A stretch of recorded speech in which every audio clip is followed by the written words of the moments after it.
अगर बिहार आपको सौंप दिया जाए, आप मुख्यमंत्री बन जाते हैं, हाइपोथेटिकल सवाल नहीं है, भविष्य में कुछ भी हो सकता है, दो रास्ते बताइए जिससे रोजगार मिल जाए, क्योंकि बिहार को सबसे ज्यादा जरूरत रोजगार की है। कि मेरी लड़ाई बिहार पर राज करने की नहीं है, बिहार पर नाश करने की है।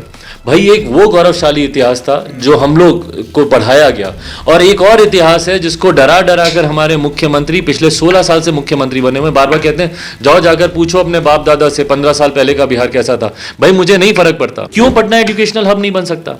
पटना में आईटी सेक्टर खुले, आईटी जॉब्स खुले, एमएनसीज यहां पर हैं, उसके लिए आपने क्या किया?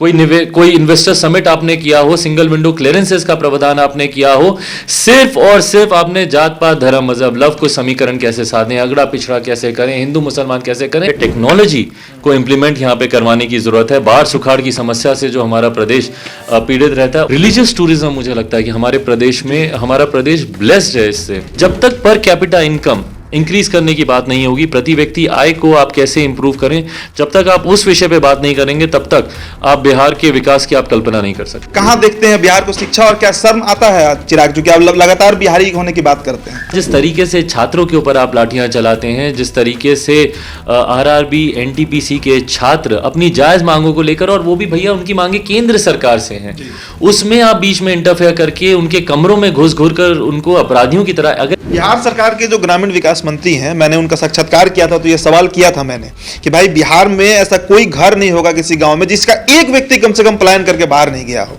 तो उनका जवाब आया था कि बिहारी लोगों को बाहर रहने में मजा आता है, उन्हें बाहर मजा आता है, बिहार में उन्हें मन नहीं लगता है, कोई पंजाब चला जाता है, कोई गुजरात चला जाता है। सच्चाई है इसमें कि यहाँ पर नौकरी नहीं है, क्या कहना है? शर्म आनी चाहिए जो लोग ऐसा बयान देते ना, शर्म आनी चाहिए। आपकी इस सोच से हमारा प्रदेश पूरी तरीके से बुजुर्ग प्रदेश बन के रह जाएगा। हमारे जो मैंने कहा कि भैया यही युवा जब दूसरे प्रदेशों में जाता है, उद्यमी बन के 50-100 लोगों को रोजगार देता है, क्यों ये व्यवस्था आप हमारे प्रदेश में नहीं करके देते? मुझे शर्म आती है भैया इस बात को लेकर कि आज अगर मेरा प्रदेश अगर सुर्खियां बनता है, अगर नेशनल चैनल्स पर, नेशनल न्यूज़पेपर्स पर हेडलाइन बनती है, तो उससे बिहार की कुव्यवस्था को लेकर ही बनती है। एक बिहारी आज किस बिहार पर गर्व करेगा? क्या सिर्फ उस इतिहास में जिस इतिहास में कभी चंद्रगुप्त हुए, कभी बिंबिसार हुए, या फिर उस बिहार पर जिस बिहार में कभी नालंदा और विक्रमशिला जैसे विश्वविद्यालय हुए? आज के बिहार की हम बात क्यों नहीं करते हैं? उस बिहार में जहां पर शेल्टर हाउस से एक लड़की निकलती है, कंप्लेन करती है कि उसके साथ यौन शोषण किया गया, और 24 घंटे में विभाग उसे क्लीन चिट दे देता है। शारदा सिन्हा जो बिहार की शान है, गौरव है, वो फेसबुक पर एक लंबा चौड़ा पोस्ट लिखती हैं कि 4 महीने से उनका पेंशन बिहार का शिक्षा विभाग रोक रखा है। एसटीईटी में कल एक विद्यार्थी ने, अनिल जिनका नाम है, वो खुद पर पेट्रोल डाल लेते हैं और उसके बाद उन्हें थाने में बंद कर दिया जाता है। बीएसएससी का मामला हो, बीपीएसएससी का मामला हो, आरआरबी एनटीपीसी का मामला हो, तमाम मामले बिहार को शर्मसार कर रहे हैं। नीति आयोग की रिपोर्ट बिहार को बदनाम कर रही है, ये मुख्यमंत्री कहते हैं। और सोचिए बिहार के विधानसभा के स्पीकर विजय कुमार सिन्हा कितने मजबूर हैं कि पुलिस के सामने वो ये बात कहते हैं कि आप सरकार के साथ मिलकर मेरे लोगों को पकड़ते हैं। हम उस बिहार में जी रहे हैं और हमारे साथ चिराग पासवान हैं और युवा नेता हैं। युवा नेता होने के साथ साथ ये वो नेता हैं जो बिहार में वो सभी जगह पहुंचते हैं जहां से बिहार जूझ रहा होता है। नेता प्रतिपक्ष तेजस्वी यादव हैं, लेकिन 2 जनवरी को वो बिहार से बाहर गए और 3 फरवरी को वापस आए हैं। पटना का वाटर लॉगिंग हो, हर ओकेजन पर तेजस्वी यादव गायब रहते हैं, लेकिन चिराग पासवान रहते हैं। बिहार फर्स्ट, बिहारी फर्स्ट की बात करते हैं। हम सिर्फ और सिर्फ बिहार का ही सवाल करेंगे, हिजाब पे हमारा सवाल नहीं होगा। स्वागत है चिराग जी आपका। Thank you. 15 फरवरी को आपने वो दिन चुना है जिस दिन आप लोग यात्रा करने जा रहे हैं। सबसे पहले बता दीजिए कौन कौन से प्रमुख मुद्दे होंगे जिसके खिलाफ आप वो लेटर दे रहे हैं, मेमोरेंडम, राज्यपाल जी को? भाई मैं कितने मुद्दे गिनाऊं? आपने अपने ओपनिंग दिमाग में ही जितने मुद्दे आपने गिनाए, इससे कम से कम 10 गुना 20 गुना ज़्यादा और ऐसे मुद्दे हैं ज्वलंत जो कि बिहार से जुड़े हुए हैं। जहां पर आपने बालिका सुधार गृह का तो आपने जिक्र किया, जो कि बिहार को राष्ट्रीय नहीं अंतर्राष्ट्रीय स्तर पर शर्मसार करती है। हम लोगों ने सोचा था कि शायद मुजफ्फरपुर के बाद कभी ऐसी घटना की पुनरावृत्ति नहीं हो, पर उसमें दुख इस बात का कि भैया भविष्य में आपने फिर दरवाजे खोल दिए ऐसी घटना के लिए, क्योंकि जो इंचार्ज थी, जिनके बारे में बच्चियां बाहर आकर जिक्र कर रही थी, उनको आपने तुरंत उनको क्लीन चिट दे दिया। आपने 24 घंटे के भीतर, भगवान जाने ऐसी कौन सी आपके पास दिव्य शक्ति है कि आपने इतनी जल्दी आपने उस घटना की आपने जांच कर ली। उसके बाद जिस तरीके से छात्रों के ऊपर आप लाठियां चलाते हैं, जिस तरीके से आरआरबी एनटीपीसी के छात्र अपनी जायज़ मांगों को लेकर, और वो भी भैया उनकी मांगे केंद्र सरकार से हैं, उसमें आप बीच में इंटरफेयर करके उनके कमरों में घुस कर उनको अपराधियों की तरह, अगर यही डंडे, अगर इसी तरीके से अगर आप अपराधियों में दिखाते तो आज बिहार में ऐसे तस्कर पैदा नहीं होते या ऐसा गिरोह पैदा नहीं होता जो बिहार में जहरीली शराब का निर्माण कर रहा है। बाखड़गंज जैसी घटनाएं नहीं होती जहां पे दिन दहाड़े इतने हेविली पॉपुलेटेड इलाके में, इतने डेंसली पॉपुलेटेड इलाके में 14 करोड़ की आपकी लूट नहीं होती, या कोई अपराधी दिन दहाड़े आते जाते गोली नहीं मार के जाता, या ये बालू माफिया जो है इस तरीके से गुंडागर्दी नहीं मचा रहे होते, अगर आपकी पुलिस वहां पे भी उतनी मुस्तैदी दिखाती जितनी मुस्तैदी ऐसे धरना प्रदर्शन स्थल पर। अभी तो 15 तारीख बहुत दूर है, आज से ही मुझे पता चल रहा है कि भाई पुलिस ने एकदम घेराबंदी करनी शुरू कर दी है, आने जाने वाले लोगों को रोकने लग गए हैं, हमलों के जो समर्थक आ रहे हैं उनको रोकने लग गए हैं। तो अगर इतनी मुस्तैदी अगर आपका शासन प्रशासन तंत्र इन अपराधियों के खिलाफ दिखाए जो आम बिहारियों के खिलाफ दिखाता है, तो शायद हम लोग को हम लोग को ये मार्च करने की ज़रूरत नहीं पड़ती। बट बहरहाल हम लोगों ने बिहार बचाओ के नाम से हम लोगों ने मार्च रखा है। मेरे नेता, मेरे पिताजी ने नीतीश सरकार के खिलाफ ही 2 बार बिहार बचाओ यात्रा पर वो निकले थे, और उन्हीं के ही लक्ष्य को, उन्हीं के ही कार्यों को आगे बढ़ाते हुए बिहार बचाओ के नाम से ही हम लोग गांधी मैदान से लेकर राजभवन तक हम लोग ये मार्च लेकर हम लोग जा रहे हैं, जिसमें तमाम इन विषयों को, जहाँ पे छात्रों का, युवाओं का, महिलाओं का, ये तमाम विषयों को हम लोग, जो कि अभी तक पिछली जब से नीतीश जी की सरकार बनी है तब से लेकर अभी तक जो घटनाएं हुई हैं, जिसमें छात्र सड़क पर उतरे हैं, विभिन्न और संगठन छात्र सड़क पर उतरे हैं, पर बिहार का एक नेता होने के नाते और एक बिहारी होने के नाते मेरी जिम्मेदारी बनती है कि अगर वो लोग अगर सड़क पर उतर कर अगर उन लोगों पे लाठियां चली हैं, तो मैं चाहता हूं कि वो लाठी मुझ पे भी पड़े। मैं देखना चाहता हूं कि भैया बिहार सरकार की लाठी में ज़्यादा दम है या हम लोग के विश्वास में कि आने वाला समय एक ज़रूर ऐसा आएगा जहाँ पे हम लोग विकसित बिहार, जो बिहार फर्स्ट, बिहारी फर्स्ट के माध्यम से हम लोग बनाना चाहते हैं, उसको हम लोग धरातल पर उतारें। शिक्षा के बारे में एक सवाल रहेगा चिराग। मैं पटना यूनिवर्सिटी से पढ़ा हूँ, मास्टर्स वहीं से किया। एडमिशन लेने गया था तो वहाँ पर मेरी मुलाकात एक प्रोफेसर से हुई थी, मैं उनका नाम नहीं लूँगा, सीनियर थे। तो मैंने उनसे पूछा कि सर पटना यूनिवर्सिटी का आज क्या हाल है, तो वो बोले कि इसे बंद कर देना चाहिए। 89 से वो वहाँ पर प्रोफेसर हैं, वो बताएं। मैं इंग्लिश से ग्रेजुएशन किया मैंने। बोला कि 1980 में 90 तक इसी इंग्लिश डिपार्टमेंट में 12 प्रोफेसर हुआ करते थे और बच्चे आपसे आधे हुआ करते थे, मतलब 120 थे। आज 240 बच्चे हैं, 2 प्रोफेसर हैं। मैं अगले साल रिटायर कर जाऊँगा। कहाँ देखते हैं बिहार को शिक्षा, और क्या शर्म आता है चिराग जो कि आप लगातार बिहारी होने की बात करते हैं? बिल्कुल भाई, बिहार और बिहारी शब्द को, एक तो बिहारी शब्द को गाली आपने बना दिया। आज बिहारियों को शर्म आती है, जैसा आपने अपने ओपनिंग रिमार्क में बोला, फिर से मैं उसको दोहराता हूँ। एक गौरवशाली इतिहास था बिहार का, जहाँ पर हम लोग नालंदा और इन तमाम बातों पर, सबसे शिक्षा की बात करें, स्वास्थ्य की बात करें, हर क्षेत्र में प्रदेश हमारा आगे था। और आज की भी तारीख में हकीकत है कि सबसे ज़्यादा IAS IPS ऑफिसर्स हमारा प्रदेश ही देता है। आप अगर बिहार में स्वास्थ्य सेवा इतनी बदहाल है, बट अगर आप देश के नामी गिरामी हेल्थ इंस्टीट्यूट्स में जाएं तो वहाँ पे हाईएस्ट ऑफ द पोजीशंस पे बिहार के ही लोग बैठे हुए हैं।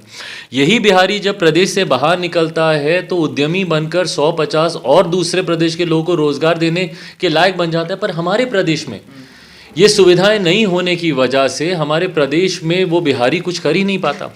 मुझे शर्म आती है भैया इस बात को लेकर कि आज अगर मेरा प्रदेश अगर सुर्खियां बनता है, अगर नेशनल चैनल्स पर, नेशनल न्यूज़पेपर्स पर हेडलाइन बनती है, तो उससे बिहार की कुव्यवस्था को लेकर ही बनती है। आखिरी बार मैंने कब ऐसी हेडलाइन पढ़ी कि हमारे बिहार ने ये अच्छा काम किया और इसकी वजह से बिहार का नाम इस यहाँ पे गया या वहाँ पे गया, हम लोगों ने नहीं सुना। और बिहार को जिस तरीके से बदनाम किया उसका कारण है कि भैया बिहारी शब्द गाली बन गया। आज आप दूसरे प्रदेश में जाएं, मैं दिल्ली में रहा हूं, बम्बई में मैंने काम किया, मैंने देखा है किस तरीके से, किस हीन दृष्टि के साथ बिहारियों को देखा जाता है। यहाँ पर तो आप लोग हमको जात पात धर्म मजहब में उलझा के रखते हैं, पर दूसरे प्रदेश में जब बिहारियों पे लाठियां चलाई जाती है, कोई नहीं देखता कि अपर कास्ट का बिहारी है, कि पिछड़ा बिहारी है, कि दलित बिहारी है, कि मुस्लिम बिहारी है, कोई नहीं देखता। बिहारी बोलकर 2 डंडे एक्स्ट्रा आपको मारे जाते हैं क्योंकि आप बिहार से आते हैं। तो इस व्यवस्था को मैं इसीलिए मैं बार बार कहता हूं कि मेरी लड़ाई बिहार पर राज करने की नहीं है, बिहार पर नाश करने की है। भाई एक वो गौरवशाली इतिहास था जो हम लोग को पढ़ाया गया, और एक और इतिहास है जिसको डरा डरा कर हमारे मुख्यमंत्री पिछले 16 साल से मुख्यमंत्री बने हुए बार बार कहते हैं जाओ जाकर पूछो अपने बाप दादा से 15 साल पहले का बिहार कैसा था। भाई मुझे नहीं फर्क पड़ता, मैं आज 40 साल का हूं, बट मैं मानता हूं कि 25 साल का युवा, 30 साल का युवा, 35 साल का युवा, 40 साल का युवा, हम लोग को नहीं फर्क पड़ता भैया कि 15 साल पहले का बिहार कैसा था। 16 साल से आप हमारे प्रदेश के मुख्यमंत्री हैं, आप बताइए कि 16 साल में आपने हमारे प्रदेश में क्या किया। एजुकेशन को लेके क्या किया।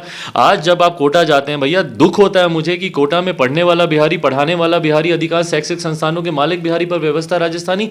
क्यों पटना एजुकेशनल हब नहीं बन सकता? पटना में आईटी सेक्टर खुले, आईटी जॉब्स खुले, एमएनसीज यहाँ पर हैं, उसके लिए आपने क्या किया? कोई इन्वेस्टर समिट आपने किया हो, सिंगल विंडो क्लियरेंसेस का प्रावधान आपने किया हो, सिर्फ और सिर्फ आपने जात पात धर्म मजहब लव को समीकरण कैसे साधें, अगड़ा पिछड़ा कैसे करें, हिंदू मुसलमान कैसे करें। तो यही कारण है कि भैया बिहार आज़ादी के 75 साल के बाद भी जहां दिल्ली मुंबई जैसे चमचमाते शहर बने, बिहार पिछड़ता गया। हम ही लोग दूसरे प्रदेश जा रहे हैं। भैया मैंने कभी नहीं सुना कि कोई मुंबई का लड़का बिहार आता हो शिक्षा के लिए, दिल्ली का लड़का बिहार आता हो रोजगार के लिए। क्यों ये व्यवस्था बनी? इसकी जब तक हम लोग जड़ में नहीं जाएंगे, और इसकी जड़ है हमारे मुख्यमंत्री, हमारी सरकार की सीमित सोच, सैचुरेशन पे आ गए हैं। आप उनसे रोजगार की बात करें तो बोलेंगे कि भैया बिहार में रोजगार नहीं मिल सकता। क्यों? क्योंकि लैंडलॉक्ड है, भूगोल को ये जिम्मेदार ठहराएंगे। बट उन वैकेंसीज का क्या? वो जो रिक्त पद पड़े हैं सरकारी वैकेंसीज में, आपने 19 लाख रोजगार का वादा किया था, 4.5 लाख के करीब वो रिक्त पद पड़े हैं। पहले आप क्यों नहीं उनको भरते हैं? क्यों नहीं आप नई जॉब अपॉर्चुनिटीज क्रिएट करते हैं? कृषि प्रधान प्रदेश है मेरा, क्यों नहीं यहाँ पे फूड प्रोसेसिंग यूनिट लगाए जाते हैं? क्यों नहीं बाढ़ सुखाड़ की समस्या का परमानेंट सोल्यूशन लाया जाता है नदियों को जोड़ने की योजना को लेकर? कैनाल्स बनाइए, डाइवर्ट कीजिए बाढ़ वाले इलाकों से सुखाड़ वाले इलाकों में पानी को, सिंचाई की समस्या का प्रावधान होगा। केले के चिप्स जो दूसरे देशों में जाते हैं, प्रदेशों में जाते हैं, इतनी महंगे रेट्स पे बिकते हैं। यहाँ हाजीपुर बगल में यहाँ पे केले का इतना उत्पादन होता है, क्यों नहीं आप वहाँ पे यूनिट लगाते हैं? मखाना अंतर्राष्ट्रीय स्तर पर जाता है, क्यों नहीं आप उसका प्रोसेसिंग यूनिट आप लगाते हैं, ताकि यहीं के किसानों को उसका ज़्यादा उसको मापदंड उनको मिले। पर इस दिशा में सरकार सोचती नहीं है। यही कारण है कि आज युवाओं को सड़क पर उतरना पड़ रहा है। बिहार सरकार के जो ग्रामीण विकास मंत्री हैं, मैंने उनका साक्षात्कार किया था तो ये सवाल किया था मैंने कि भाई बिहार में ऐसा कोई घर नहीं होगा किसी गांव में जिसका एक व्यक्ति कम से कम पलायन करके बाहर नहीं गया हो। तो उनका जवाब आया था कि बिहारी लोगों को बाहर रहने में मज़ा आता है, उन्हें बाहर मज़ा आता है, बिहार में उन्हें मन नहीं लगता है। कोई पंजाब चला जाता है, कोई गुजरात चला जाता है। सच्चाई है इसमें कि यहाँ पर नौकरी नहीं है। क्या कहना है? शर्म आनी चाहिए जो लोग ऐसा बयान देते हैं ना, शर्म आनी चाहिए। भाई आप सब, हम सब एक परिवार का हिस्सा हैं। किसको मज़ा आता है भैया, किसको खुशी होती है कि आज वो अपने माता पिता, दादा दादी, नाना नानी, चाचा चाची, भाई बहन किसी को छोड़कर वो दूसरे प्रदेश में जाए? किसका मन करता है भैया अपने घर को, अपने गांव को छोड़कर दूसरी जगह जाने का? जो लोग बोलते हैं उनको मज़ा आता है, शर्म आनी चाहिए उन लोगों को। आपने परिस्थिति आपने ऐसी बना दी है। 2005 में यही मुख्यमंत्री आए थे और आकर उन्होंने कहा था कि मेरा सपना है कि जितने लोग पलायन करके दूसरे प्रदेशों में गए मैं उन सबको वापस लेकर आऊँ। जो व्यक्ति 16 साल में अपने सपने को पूरा नहीं कर पाया, वो बिहारियों के सपने को क्या पूरा करेगा? ये अपने में एक बहुत बड़ा प्रश्न है। और जहां तक रही बात भाई पलायन की, आज की तारीख में हकीकत है, और ये किसी भी बिहारी से पूछेगा, हर वो परिवार जो थोड़ा सा भी सक्षम है वो सबसे पहले अपने बेटा और बेटी को बिहार से बाहर भेजता है जी। और वो बेटा बेटी बाहर जाता है, वहीं जाके शिक्षा करता है, वहीं जाके रोजगार करता है, वहीं जाके घर खरीदता है, शादी करता है, बच्चे पैदा करता है, और उसके बाद छठ दिवाली में कभी गांव आना हुआ, घर आना हुआ तो होगा, या माता पिता बीमार पड़े तब आना हुआ तो होगा, नहीं तो उसके बाद धीरे धीरे बिहार से उनका लगाव छूटता जाता है। तो आने वाले समय में तो आपकी इस सोच से हमारा प्रदेश पूरी तरीके से बुजुर्ग प्रदेश बन के रह जाएगा। हमारे, जो मैंने कहा कि भैया यही युवा जब दूसरे प्रदेशों में जाता है, उद्यमी बन के 50-100 लोगों को रोजगार देता है, क्यों ये व्यवस्था आप हमारे प्रदेश में नहीं करके देते? क्यों हमारे प्रदेश में, अगर आज हमारे प्रदेश में अगर आईटी जॉब्स हो, आईटी सेक्टर हो, जिन मंत्री ने इस बात को कहा उनसे पूछिए अगर आज आईटी जॉब्स यहाँ पे हो तो क्या हमारा बिहारी छोड़ के जाएगा? क्यों छोड़ के जाएगा? पर आपकी सोच नहीं है उस दिशा में, आप काम नहीं करना चाहते। आप सिर्फ जातीय समीकरण साध कर एक दूसरे से लड़वा कर, और फर्दर भाई मुखिया होने के नाते शर्म आनी चाहिए हमारे मुख्यमंत्री नीतीश कुमार जी को। एक मुखिया होने के नाते आपकी जिम्मेदारी है, कोई परिवार का मुखिया होता है वो पूरे परिवार को एक साथ बांध कर चलता है, सबको साथ लेकर चलता है। ये हमारे मुखिया ऐसे हैं जो हमें और जातियों में बांटते हैं, दलित को महादलित करते हैं, पिछड़ा को अति पिछड़ा करते हैं, अगड़ा पिछड़ा की बात करते हैं। ये हम लोग को और जातीयता में बांटते हैं। तो आप लोगों को कमजोर करने के लिए ही किया, कमजोर करने के लिए करते हैं, और उसका बहुत खूबसूरत ये नाम देते हैं, बोलते हैं सोशल इंजीनियरिंग है ये। भाई ये इंजीनियरिंग अगर आप सही मायनों में बिहार के इंफ्रास्ट्रक्चर डेवलपमेंट में करके दिखाएं तो मैं मानूं, पर लोगों को एक दूसरे में ही बांटने की, तो फिर आप में और अंग्रेजों में फर्क क्या रहा भैया? बांटो और शासन करो की राजनीति तो वो भी करते थे, तो आप जो आज कर रहे हैं क्या आप अलग कर रहे हैं उनसे? अंतिम सवाल है, अगर बिहार आपको सौंप दिया जाए, आप मुख्यमंत्री बन जाते हैं, हाइपोथेटिकल सवाल नहीं है, भविष्य में कुछ भी हो सकता है, 2 रास्ते बताइए जिससे रोजगार मिल जाए, क्योंकि बिहार को सबसे ज़्यादा जरूरत रोजगार की है। भाई सबसे पहले जैसा मैंने कहा कि कृषि प्रधान प्रदेश है, मेरे पास मैं इसके ब्लूप्रिंट्स में लेके चल रहा हूँ। कृषि प्रधान प्रदेश है। सबसे पहले तो कृषि के सेक्टर में हम लोग को बहुत चीज़ें करने की ज़रूरत है। जैसा मैंने कहा, manufacturing units, food processing units लगवाने की ज़रूरत है। सिंचाई की व्यवस्था को बेहतर करने की ज़रूरत है। टेक्नोलॉजी को इम्प्लीमेंट यहाँ पे करवाने की ज़रूरत है। बाढ़ सुखाड़ की समस्या से जो हमारा प्रदेश पीड़ित रहता है, उससे हर साल, भैया मैं भविष्यवक्ता नहीं हूँ बट अगले साल मैं फिर बताता हूँ, जून जुलाई अगस्त के महीने में फिर बिहार पानी में डूबेगा और हमारे मुख्यमंत्री अपना हेलीकॉप्टर निकालेंगे, हवाई निरीक्षण करेंगे और वापस आके अपने हवा महल में सो जाएंगे, कुछ नहीं करेंगे। 16 साल में उन्होंने कुछ नहीं किया। तो सिंचाई एक बहुत बड़ा सेक्टर है, इरिगेशन, एग्रीकल्चर एक बहुत बड़ा सेक्टर है जहाँ पर हम लोग बहुत सारे रेवेन्यू और जॉब क्रिएशन हम लोग वहाँ पे क्रिएट कर सकते हैं।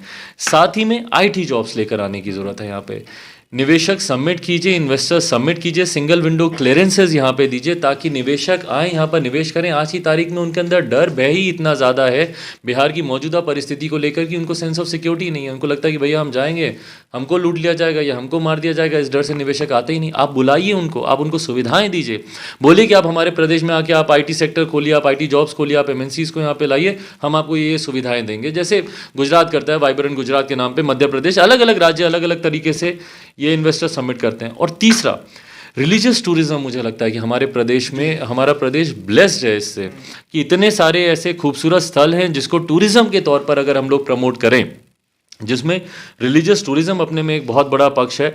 अगर आप अयोध्या में इतने बड़े भव्य राम मंदिर का निर्माण कर सकते हैं तो माता सीता की जन्मस्थली है यहाँ पे, सीतामढ़ी में क्यों नहीं उतना भव्य मंदिर बनाते? 6 लेन का कॉरिडोर बनाइए, इसको मैंडेटरी कीजिए कि हर वो व्यक्ति जो भगवान राम के दर्शन करने जाए, माता सीता का आशीर्वाद लेने सीतामढ़ी आए, उससे रेवेन्यू जनरेट होगा। लछवाड़ है यहाँ पे, भगवान महावीर की जन्मस्थली, वैशाली है, उसको आप प्रमोट कर सकते हैं। बोध गया, आखिरी बार कब आपने बोध गया की डेवलपमेंट की आपने बात की मुझे नहीं पता, बट उसको आप इंटरनेशनल लेवल की आप उसको बना सकते हैं क्योंकि इंटरनेशनल टूरिस्ट वहां पे इतने आते हैं। इन सबको आप एक सर्किट के साथ आप जोड़ सकते हैं। पटना साहिब है, उसको आप इतना खूबसूरत आप यहाँ पे आप उसको बना सकते हैं। तो इन तमाम चीज़ों को जहाँ पे आप एक आस्था का भी आप सम्मान करेंगे, वहीं से इससे रेवेन्यू जनरेट होगा।